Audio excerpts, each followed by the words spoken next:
Hello, folks. It's happening. Let's do it. This is Dangerous Ideas. I'm leecamp. What you're seeing on the screen here is footage of the ongoing destruction of Gaza. This is coming from The Guardian. I will be bringing you bombing maps of what exactly Israel has done to Gaza over the past, it's over 100 days now. It's closing in on 4 months, isn't it? 4 months of sheer destruction and genocide. I will be bringing you that, but I'll also be bringing you a new breaking news article, a story about how the U.S. military is on standby to facilitate the invasion of Gaza. I'll be bringing you that. I'll also be bringing you updates on Iran, on Iraq, on Biden's intent, it seems, to strike multiple Iranian targets. And later in the show, I will be destroying Rachel Maddow, or Maddow. I like to call her Rachel Maddow. I think it's pronounced Maddow, but Maddow, because then I can say people who believe her have Maddow disease, because I think that is accurate. But anyway, I will be obliterating, that's what you have to say in these times of clickbait. I will be obliterating Rachel Maddow. So join me for that. But first, let's start off with, and Guardian, at times they do good things. At times they put out propagandist garbage. They're kind of about, I'd say 80 to 82.5% captured, the Guardian is. Anyway, they did do this excellent piece that just came out showing the sheer breadth of the disaster that is Gaza, of the disaster that Israel has perpetrated against Gaza in their ongoing genocide, their ongoing war crimes, their ongoing ethnic cleansing. And they've said many of the things they've said themselves, the Israeli higher ups in the government there have said themselves, point to genocide, point to ethnic cleansing, calling Palestinians, savages and apes and insects. And it's by the book ethnic cleansing. And if you go to the Holocaust Memorial Funds site,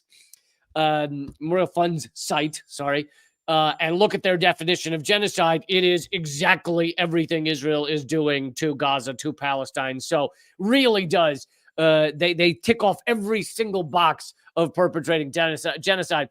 Anyway, these maps coming from Guardian. So the red blotches on these maps of Gaza show where destruction and bombs have landed. And as you can see, this is a small portion of Gaza, but bombs have landed on just about every square inch of Gaza. And when this was tweeted out by someone, the author of this piece actually corrected and said, actually, the red is just damaged buildings from bombings in Gaza. It is not showing, this particular map is not showing the bombs or destruction of farmland and land that is not buildings. So really, this is not every bomb that's dropped in Gaza. This is just the buildings that have been damaged in Gaza. You see here. But in a moment, I'm going to show you. They also show. So they zero in on a small fraction. Oh, by the way, everybody, please click thumbs up, click share, click subscribe, click follow. It's all free. I'm here with you 4 times a week, 4 hours a week, Monday, Tuesday, Thursday, Friday, 3 p.m., noon Pacific.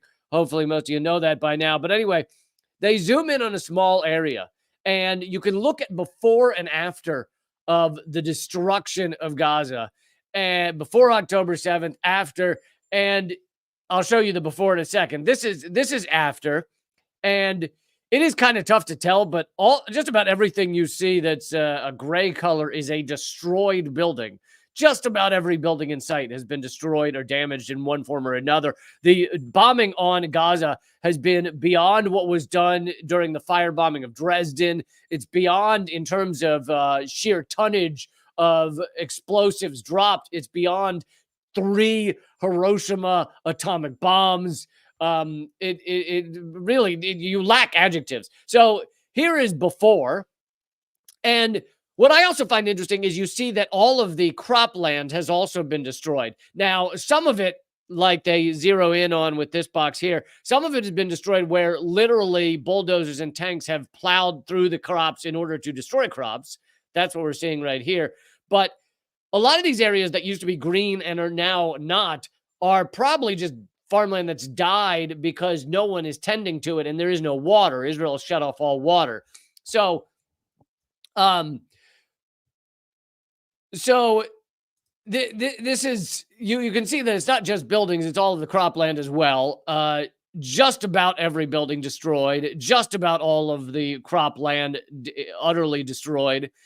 They demolished UNRWA school, where literally Israel carefully and specifically, and this is the video footage of it, destroyed a school, a UN run school, that a lot of people were using, a lot of refugees were using as a refugee area. Now, granted, I don't know how many specifically died in this blast because they likely told the people to leave beforehand. But either way, whether they told them to leave or not, you're still blowing up a school, because this is genocide. This is ethnic cleansing. This is not a war. They're not fighting a war against a school. They're not fighting a war against the harvests. They're not fighting a war against the farmland. They're not fighting a war against the apartment buildings. So everything that Israel's been saying about, oh, we're fighting this war in Gaza is laughable. All you have to do is look at the footage, look at the maps, look at what's been done.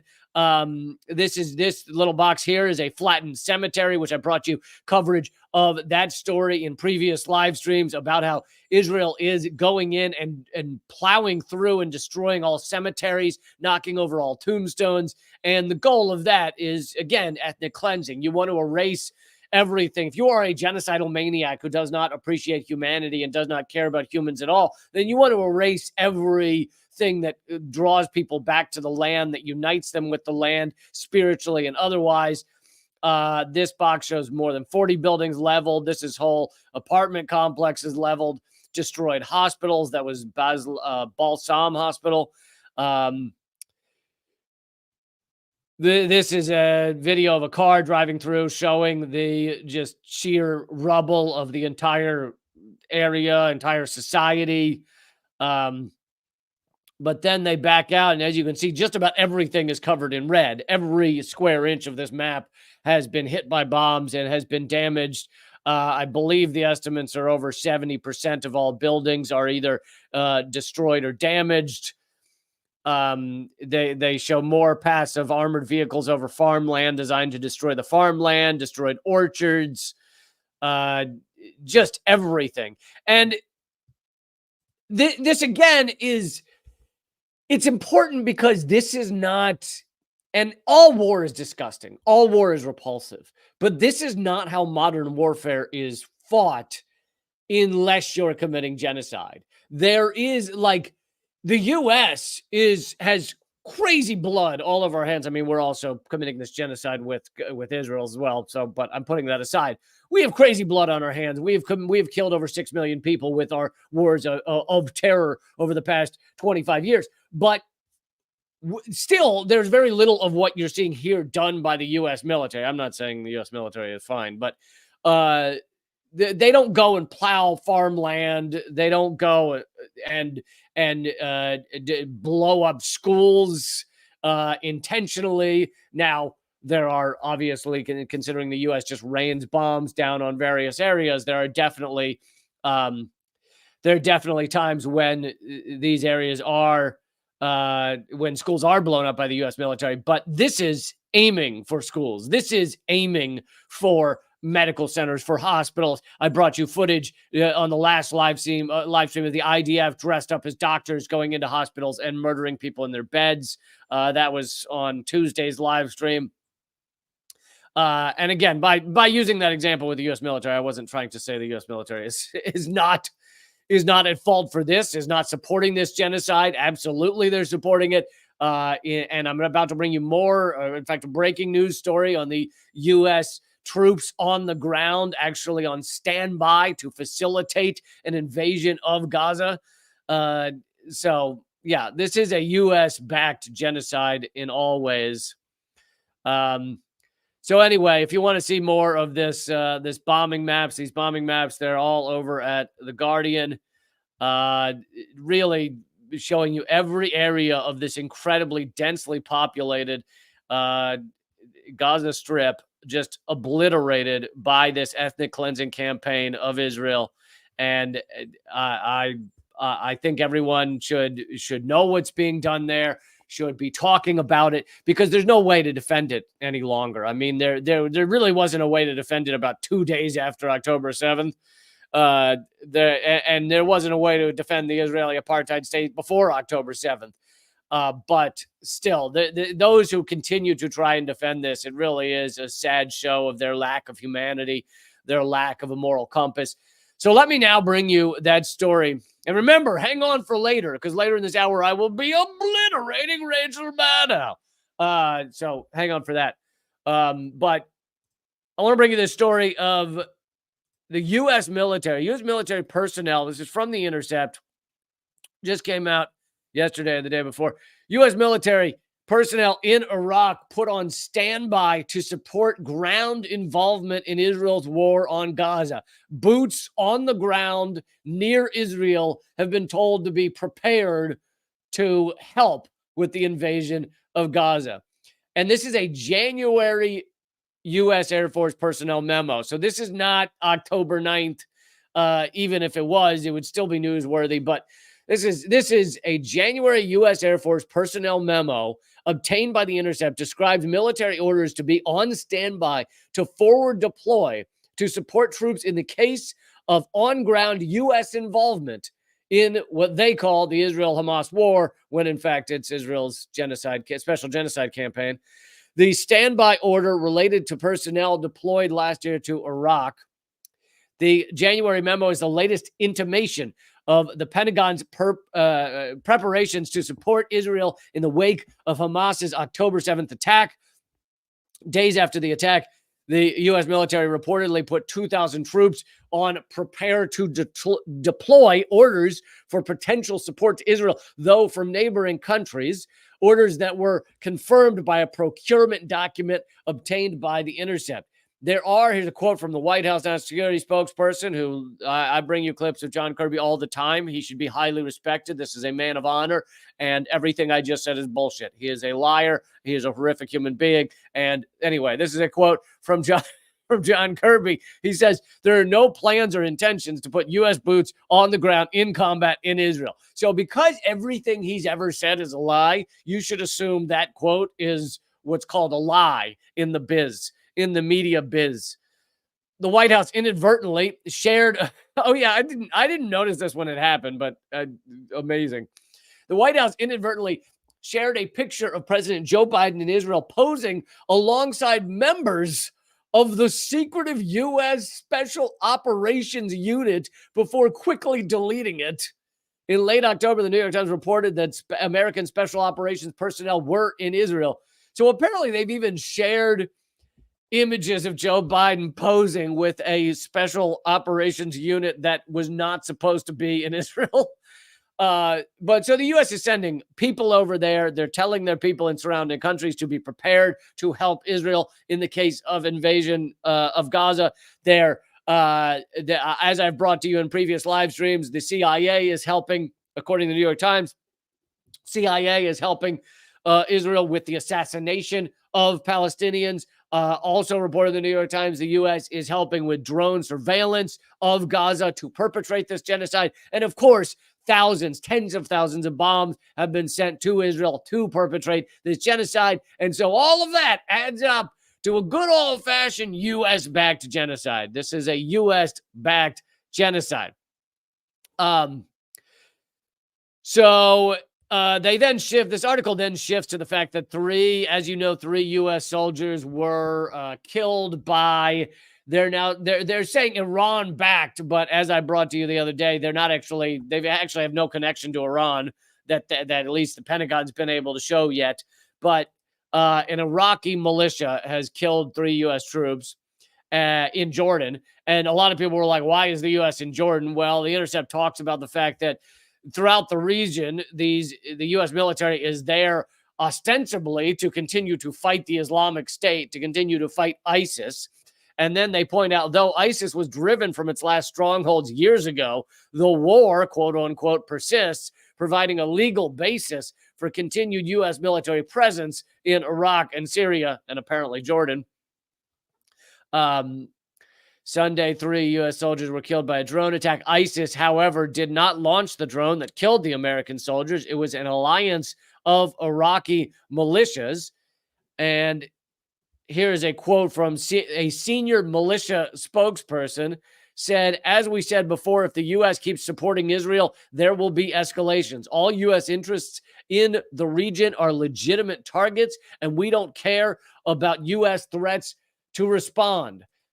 So, I don't know how much I have in common with Iraqi militias, maybe not much, but I can say that the U.S. should not be surprised if they're going to back a genocide in Palestine that you would see ramifications, that you would see blowback. Like even your senior military personnel would tell you, hey, we're kind of in that region. We're kind of supporting genocide in Palestine. We might see some blowback. Even they would say that. And that's what this is. This is the U.S. military getting hit by people who are not fans of genocide, apparently. I don't know why they're not, but they're not. And speaking of Iraq, you have Iraq has continued to de-dollarize the government there. Apparently, our puppet government is not really playing by the rules.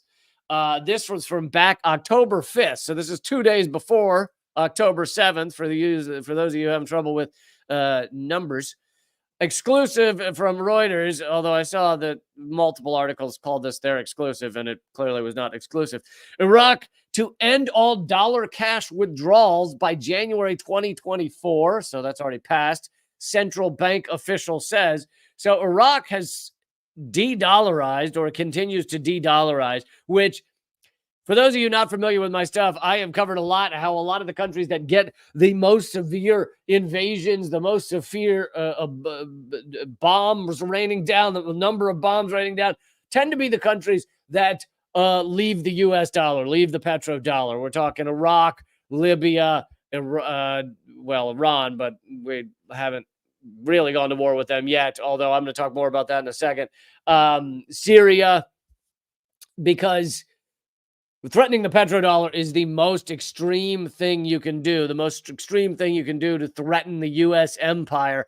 And here is Iraq, despite the fact that we killed 1 million people in Iraq, despite the fact that we went in there and destroyed all their infrastructure, destroyed everything they had going on there, and put them into just awful decades of a situation. It appears that our puppet governments have not really held the line here.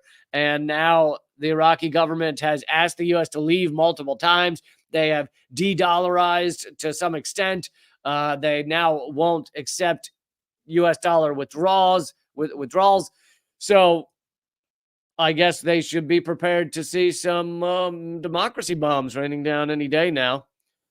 Of course, that's a joke. I very much hope that is not the case, but that could also speak to Biden's response. Now, of course, still, despite all that, the true enemy in the region for the U.S. is Iran. We've been trying to go to war with Iran. And by trying, obviously, the U.S. could bomb Iran any day, but various people in the U.S. government have been threatening to go to war with Iran for years. I'm going to talk about the details of that in a second. But we haven't done it, thank God, because Iran is far more powerful than Iraq. Iran is actually a very powerful country. They actually have a rather powerful military, even though they spend 0.8% of what the U.S. does on military, 0.8%. And for the U.S. to actually fully go into Iran, it would be the most horrific bloodbath you could ever imagine, not to mention, yet again, putting us all on the brink of nuclear war because Iran has allies with nuclear weapons. But here has been Biden's response to the so-called Iran-backed Iraqi militia hit that killed 3 soldiers. The U.S. plans a weeks-long bombing campaign against Iranian targets. The White House says the U.S. response to the Jordan drone attack won't be a one-off. Now, let me just remind you that the Pentagon, I played the clip on the last live stream, the Pentagon has said that they don't actually have evidence that Iran was behind this drone that killed 3 U.S. troops. They said that they believe Iran backs these Iraqi militias in the past, and therefore this is an Iranian-backed militia that struck 3 U.S. troops. But they have no evidence that Iran had anything to do providing the drone or giving them the target or anything else with this attack on U.S. troops. But that doesn't matter to the U.S. because the real target for the U.S. is Iran. In the scope of things, we're really after Iran because they are the most powerful country in the region that is not within the central banking tentacles of our control, that has not been brought to heel, that is outside of the petrodollar. They obviously have tons of oil, but really it's that doesn't matter. That matters less because we want to steal the oil than it matters because they are one of the largest perpetrators of selling oil outside of the petrodollar. So that is the biggest thing upsetting to the U.S. And of course, the fact that despite the U.S. cooing them years ago, back in the 50s, they have undone that. They have largely, basically undone that coup. They are now outside for years now, decades now, outside of U.S. control. This doesn't mean that everybody in Iran loves their government. There are plenty of people in Iran who don't, understandably, but I would say that for every nation state. I don't know a nation state where everyone loves their government. I think that's quite rare. Anyway, which is one of the many reasons nation states are stupid. But before I get to more details on our efforts against Iran, I want to bring to you what the EU has been doing. The EU will launch a Red Sea campaign to assist Israel to strike at Yemen. Yemen has been striking ships that are headed to Israel in order to increase the price of genocide just a little bit, to just make a genocide a little more expensive, a little more difficult. That's what Yemen has been doing. So now the EU has thrown in their hat to help Israel perpetrate this genocide and protect Israel during their genocidal actions. So good to see the EU lining up with genocide. Of course, many countries had already boldly announced that they're pro-genocide, such as Germany, which is kind of funny because I feel like Germany might have a history of endorsing genocide, and here they are again endorsing genocide.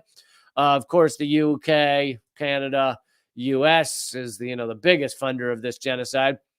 But many people are fighting back. And for those of you who have been fighting back, whether online or in person, you are incredible. You are doing what's important to shift the consciousness in this world to a world where genocide is not a reality, where we are not even having this debate as to whether it's okay to bomb schools and bomb hospitals and bomb children and kill. We're now over 27,000 coming in on 28,000 people in Gaza, 70% of them women and children. We shouldn't even be having that conversation. And for those of you out there pushing that consciousness, thank you. And many of you doing more in the streets, interrupting business as usual. And here is Chicago becomes the latest and I believe maybe largest U.S. city to seek a ceasefire in Israel's war on Gaza. City councilors narrowly approved non-binding resolution that also includes a call for humanitarian aid and release of captives.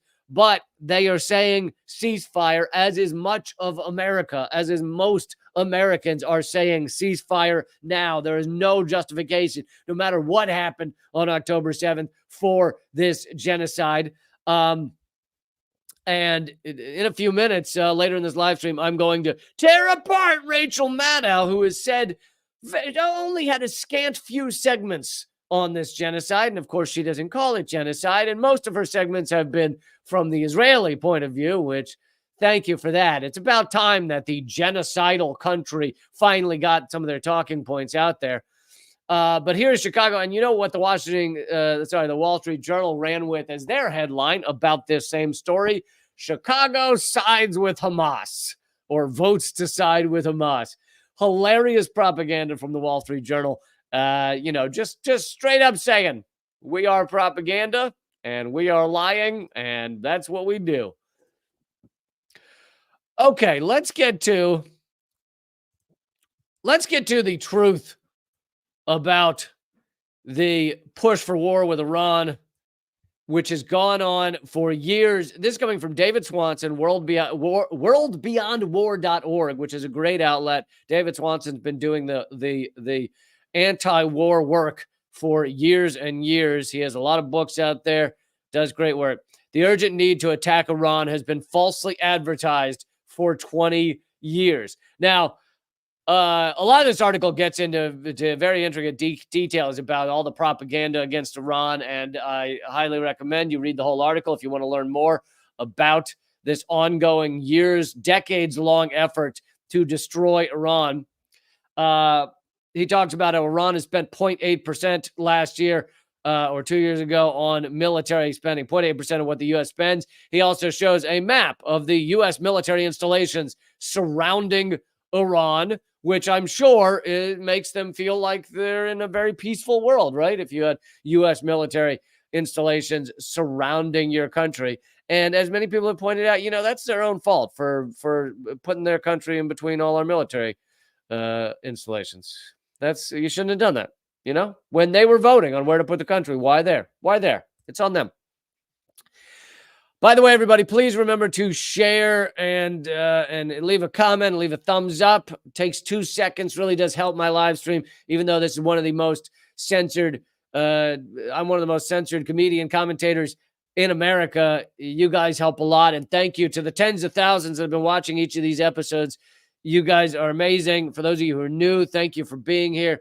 I can't do it without you. For all of my other information, go to linktree.com/leecamp if you want to see my book or my podcast or my community where the biggest, awesomest fans get together and talk about what's important in this world.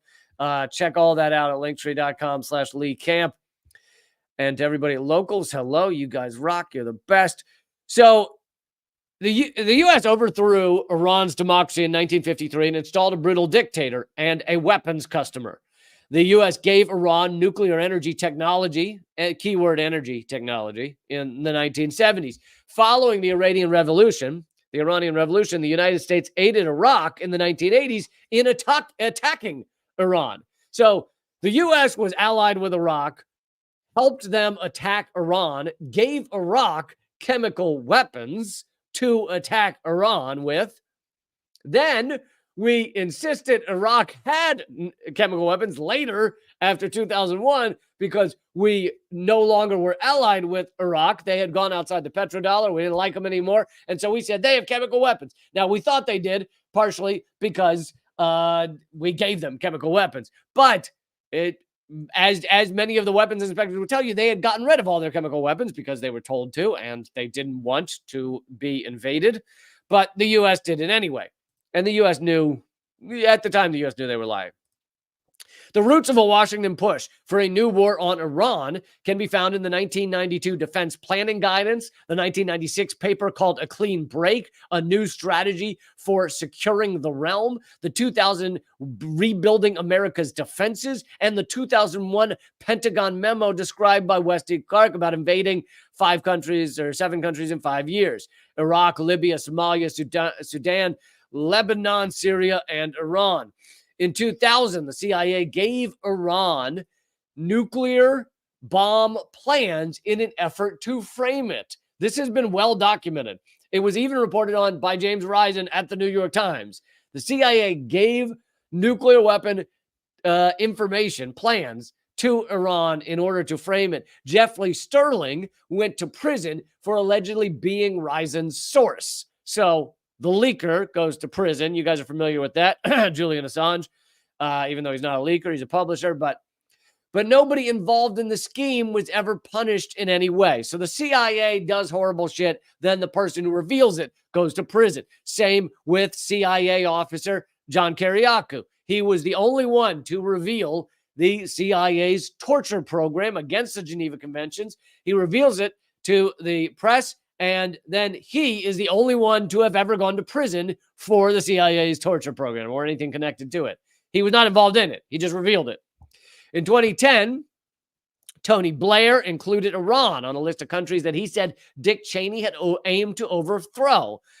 For many years, the U.S. has labeled Iran an evil nation, attacked and destroyed the other non-nuclear nations on the list of evil nations, designated part of Iran's military a terrorist organization. By the way, that is one of the best pieces of propaganda the U.S. has done is by designating part of Iran's military as a terrorist organization. You can now justify all kinds of sanctions and aggressions and belligerence and they're terrorists. Which, of course, the biggest terrorist entity on the face of the earth is the U.S. military. I mean, you have to be a genius to know that.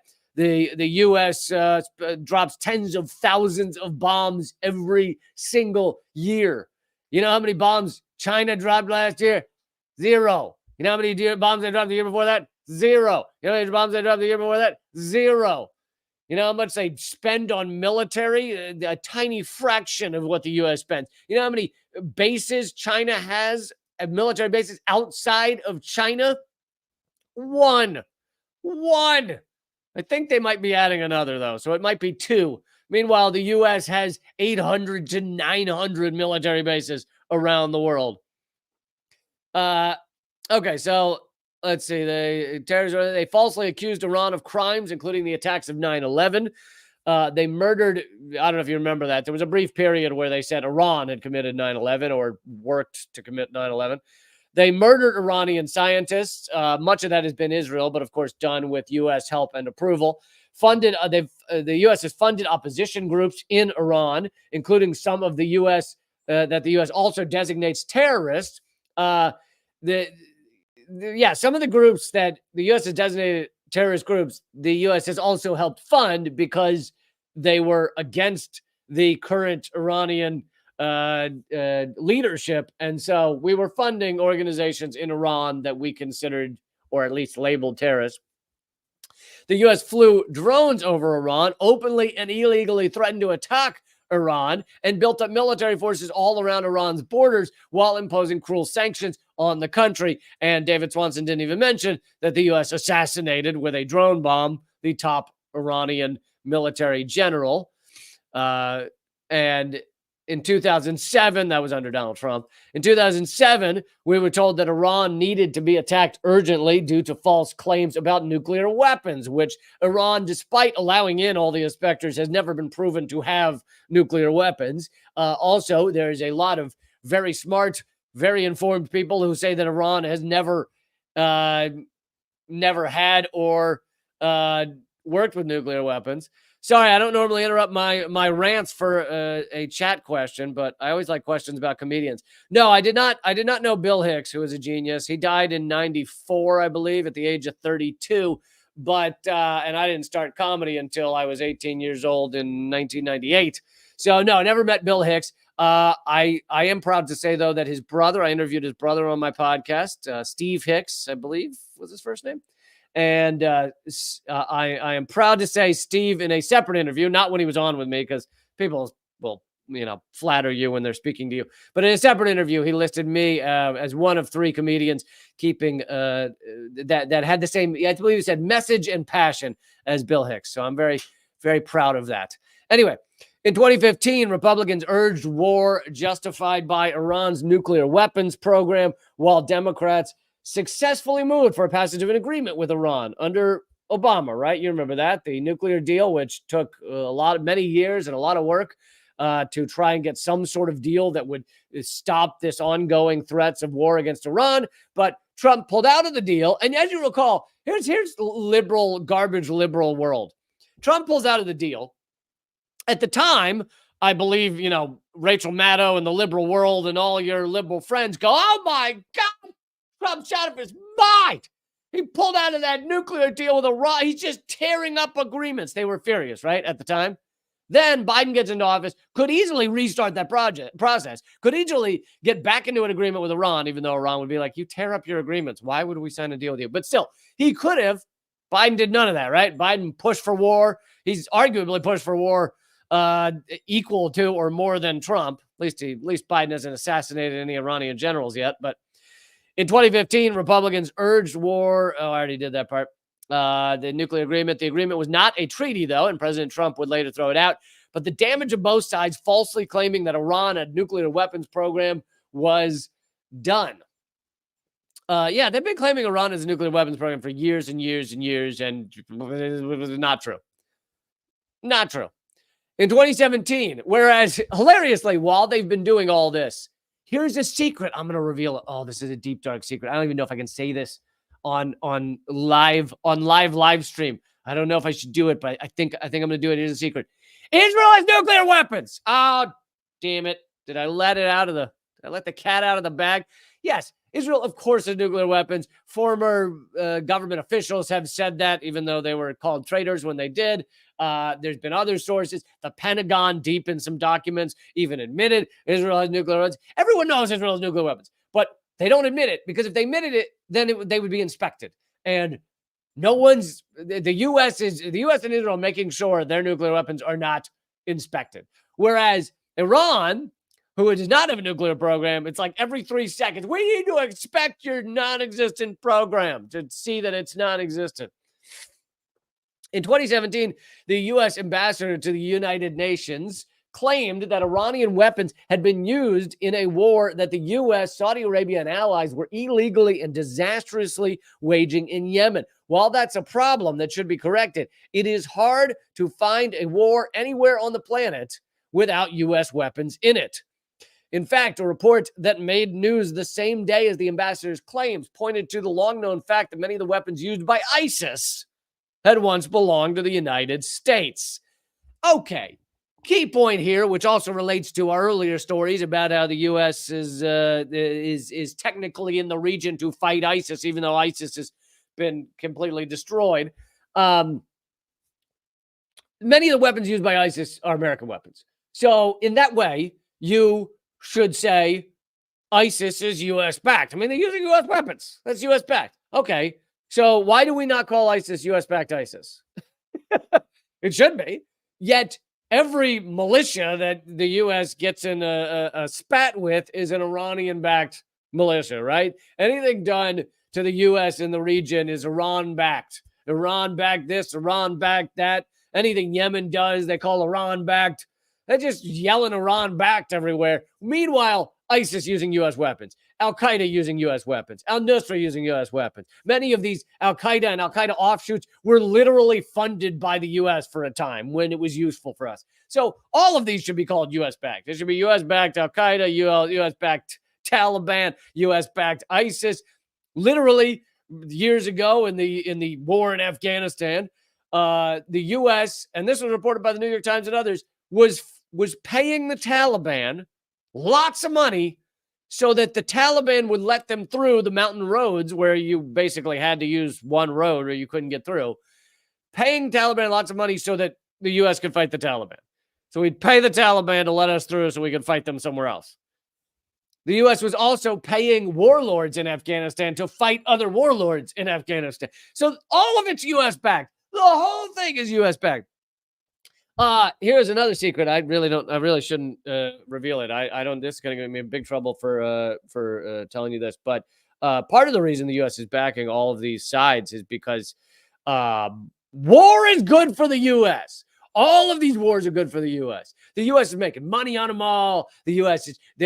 economy is heavily war centered. If we had no war, the U.S. economy would just tank. But on top of that, we're going after all the countries that are going outside the petrodollar. So we've got to keep sanctions. Here's one of the biggest things is Iran is, like I said, the biggest, most powerful country that has gone outside the petrodollar, at least until a few years ago. Now Russia's doing it, China to some degree. So it's getting much bigger. But up to, let's say, 5 or 10 years ago, Iran was one of the biggest that had gone outside the petrodollar and had not been invaded because it was too powerful to be invaded by the U.S. So the U.S. needs to keep sanctions on them. We have to have, for any country going outside the petrodollar, we have to either crush them like Iraq, or we have to we have to sanction them to cocoon them away from the world economy, because that protects the petrodollar. So we've tried, and many would argue successfully, I guess, for a lot of it, to cocoon Iran, to keep them from being the powerful influence they could be if they were allowed free trade around the world outside of the petrodollar. Anyway, fun note there. President Biden came into office. I'm almost done with this, by the way. Came into office with the possibility wide open to restore the Iran agreement and pursue a better course. He did not at all. Of course, many in the U.S. government and military oppose attacking Iran, although key figures like Admiral William Fallon have been moved out of the way for saying that we should not attack Iran. Much of the Israeli military is opposed as well, not to mention the Israeli and U.S. people who are opposed to attacking Iran. But war is not clean or precise. If the people we allow to run our nations attack another, we are all at risk. Yeah, because they're all psychopaths that run these countries and that run the U.S. and Israel. And war is good for the U.S. So anyway, that concludes my analysis of how long we've been after Iran and what is really behind these strikes. However, now, actually, I got to do one more story before this, but in a minute, I'm going to obliterate Rachel Maddow. Or Maddow. All right. But before I bring you that, this is too important a story to skip. By the way, everyone, click thumbs up, click subscribe, click all that good stuff. Also, if you want to get a head start soon, this live stream will just be at rumble.com/leecamp, as well as my locals page. So, another U.S. coup has now been completed. Former Pakistani Prime Minister, hugely popular former Pakistani Prime Minister Imran Khan, was handed a 10-year jail sentence. But that's not all. The day after he was handed a 10-year jail sentence, he was handed a 15-year jail sentence. Pakistan's imprisoned Imran Khan is convicted again days after the last time. 14 years. Sentenced to 14 years in prison the day after he was sentenced to 10 years in prison. They also have sentenced his wife. And these are all for bullshit charges. And now, here's the thing. Before there was any proof, many of us who were always right, those of us who were always right, those of us who are always accurate about all these things, we said, this coup against Imran Khan seems a little too convenient for the U.S. The U.S. is anti-Russia. The U.S. is trying to sanction Russia into oblivion, created the proxy war to go at Russia, etc. At exactly that time, Pakistan was continuing to stay cozy with Russia and actually was working towards more deals with Russia.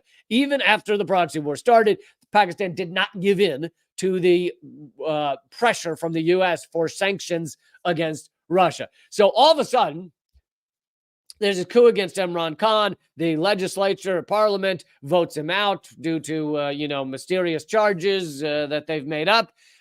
He then runs around the country for several months demanding a new election. He wasn't even demanding his office back.